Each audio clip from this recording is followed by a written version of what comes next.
Imagine being married, living in a beautiful house, sleeping beside someone who pays the bills, but still feeling trapped every single day. Imagine needing permission to buy toothpaste.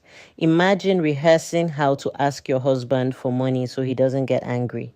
And the worst part, nobody around you would even call it abuse because in many African homes, financial control is normalized so deeply that women mistake it for love, leadership, or tradition.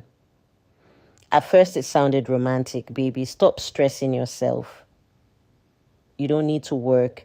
I can take care of my wife. And honestly, for many women, especially women raised to believe a good marriage means being provided for, it feels comforting, it feels safe. So she quits the job or abandons the business or slowly stops pursuing opportunities because she believes she's entering a partnership. But then something changes. Now she has to explain every expense, every transfer, every small need, and suddenly asking for money starts feeling like begging. Not because there's no money, but because access to money became tied to obedience. If she asks too many questions, he becomes irritated. If she buys something for herself, he calls her wasteful. If they argue, he suddenly forgets to send money. And little by little, the woman who once earned, decided, and moved freely starts shrinking emotionally. This is why financial abuse is so difficult to identify in many African marriages, because culture often protects it. People say things like, the man is the head.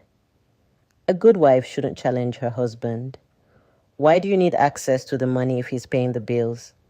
So the woman starts questioning herself instead. Maybe I'm too demanding. Maybe I'm ungrateful. Maybe this is how marriage works. And that's the dangerous part because abuse becomes invisible when society agrees with it. Sometimes the woman is carrying the entire home, emotionally raising children, cooking, cleaning, supporting his dreams, but she still has no financial dignity. She cannot make decisions, cannot plan independently, cannot even feel secure without his approval. And people around her will still call her lucky. Financial abuse is not always loud. Sometimes it's hidden in very small moments, like being scared to ask your husband for money because you don't know what mood he's in, or standing in a supermarket calculating whether your request will annoy him, or pretending you don't need something because you're tired of being questioned. Sometimes it looks like, why is the grocery bill so high? What exactly are you using money for? Didn't I give you money last week? Not because he genuinely wants accountability, but because he wants power. And the woman starts becoming hyper aware of her needs. She apologizes for existing. She minimizes herself. She stops asking for help. She stops buying things she enjoys, and eventually she loses confidence in her own judgment. That's the thing about financial abuse. It doesn't just empty bank accounts, it empties identity. One of the most painful parts, some financially abusive partners appear generous to everyone else. They buy drinks for friends, send money to extended family, show off online, sponsor parties, and help strangers. But at home, their wife cannot comfortably ask for money for sanitary pads, and that confusion destroys people emotionally. Because the woman starts wondering, if he can be kind to everyone else, maybe I'm the problem. But many controlling people are generous publicly because public generosity earns admiration. Private generosity requires empathy, and some people only enjoy giving when it increases their image, not when it empowers others. So the wife lives in emotional confusion. Everyone praises her husband. Meanwhile, she feels invisible in her own marriage.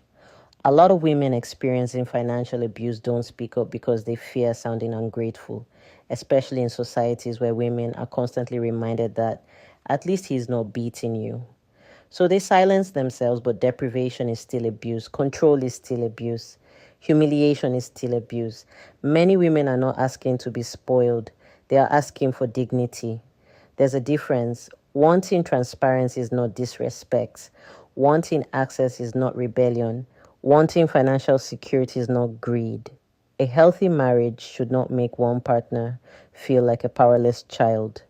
And if someone must lose their independence for the relationship to survive, That relationship was never balanced to begin with.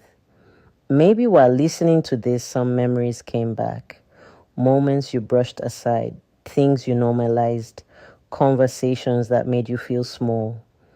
And maybe nobody around you has ever called it what it is. But I need you to understand something. Control does not become love simply because it happens inside marriage. And financial abuse doesn't always begin with cruelty. Sometimes it begins with dependency. Sometimes it begins with, let me handle everything. And by the time the person realizes what's happening, they no longer feel capable of standing on their own. If this conversation resonated with you, just know you're not alone. There are so many people silently carrying these experiences, especially in cultures where suffering is normalized and silence is rewarded. This is your reminder that your feelings are valid, your discomfort matters, and needing dignity does not make you difficult.